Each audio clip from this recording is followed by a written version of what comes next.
Here's another episode of Does a 4-inch 9mm pistol rival a snub nose 357 Magnum revolver?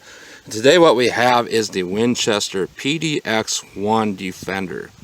This is a bonded bullet, and I believe it's the same bullet that is used in the Train and Defend version of ammunition. I believe it's also the same bullet that is used in the Winchester Ranger line of ammunition.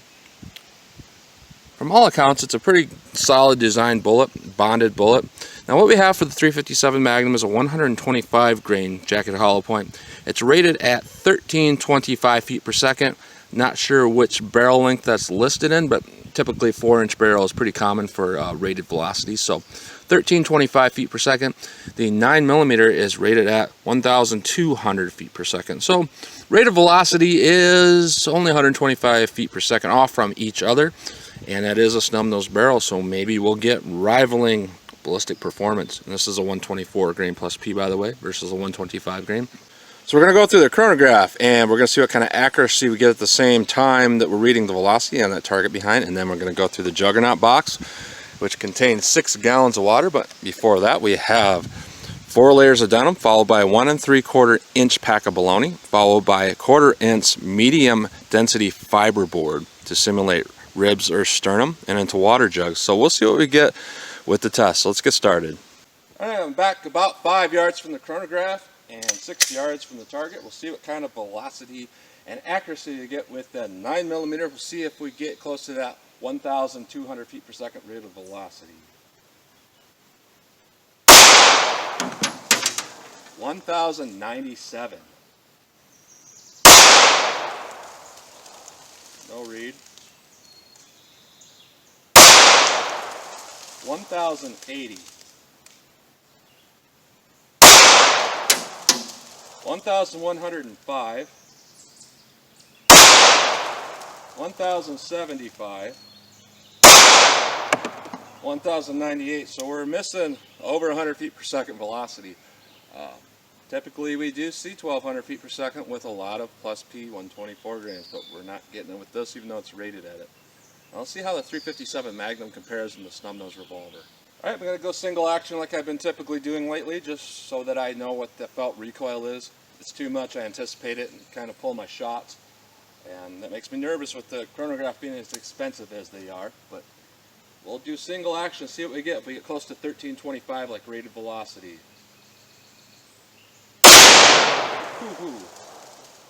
1190.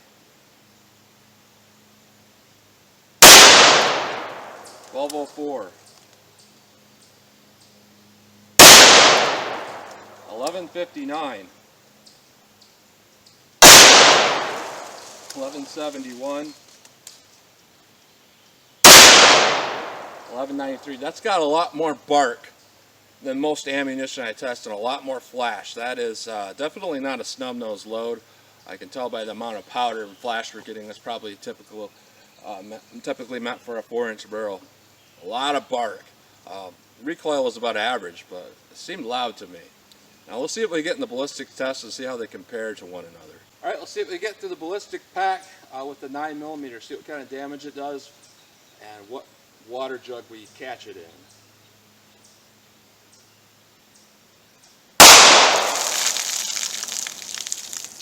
And I got splashed. A little bit. Looks like I nicked the rope a little bit, but that's okay. And we got a clean hole right through this.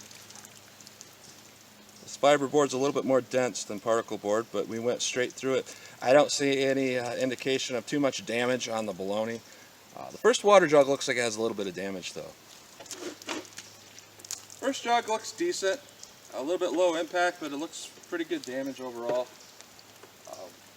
We have the same point of impact, and we have a hole at the back. I don't see the projectile, but I see a hole in the third jug.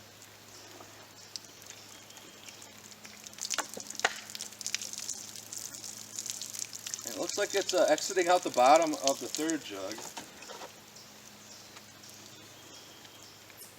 And it looks like it kind of went along the table here and went back up into the fourth jug. But I see the projectile in there. And what we got is very little expansion. just half of the projectile expanded. That's very interesting. This is one of the first rounds that I didn't see full expansion on. Very interesting.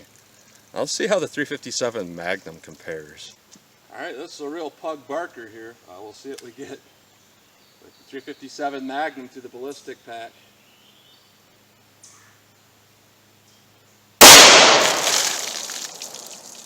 And definitely more damage to the first water jug, for sure. We are tearing this baloney pack apart here. I don't know where the particle board is, or the medium density fiber board, I should say, but it did some extensive damage to the baloney. And the board is actually under the second jug. Very interesting. And this is the type of hole we're getting through here.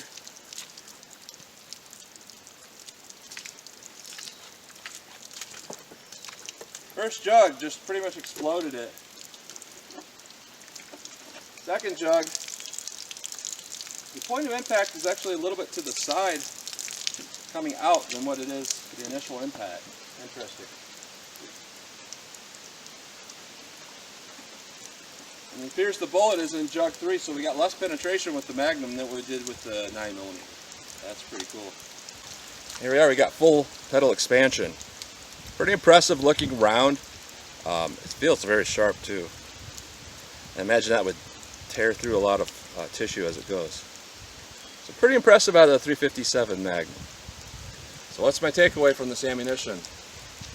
I feel like both have a little bit of something a little bit too high on the negative scale to be really considered a great carry round. The 9mm, pretty easy to shoot, pretty average, but I mean, we're missing 100 feet per second out of a 4-inch barrel versus rated. That's quite a bit, and we didn't get much expansion on that projectile. And a 9mm plus P, there's no reason why we shouldn't have got expansion through something like that. 357 Magnum, we got ideal performance. We limited that penetration to just the third jug, which is perfectly ideal in most of the good rounds that we test. However, that thing barked loud. There's a lot of flash. Personally, I wouldn't want to carry it. If I did carry it, I know it would perform well, expanded well, did some great damage, but a little bit too much flash. That powder is obviously meant for a longer barrel, something like that. It's just a little bit barking too much out of that snub nose. So that's what you get with the PDX1. The 357, okay. The 9mm, I pass on that one. So that's what you get today. So as always, comment, share, and like, and thanks for watching.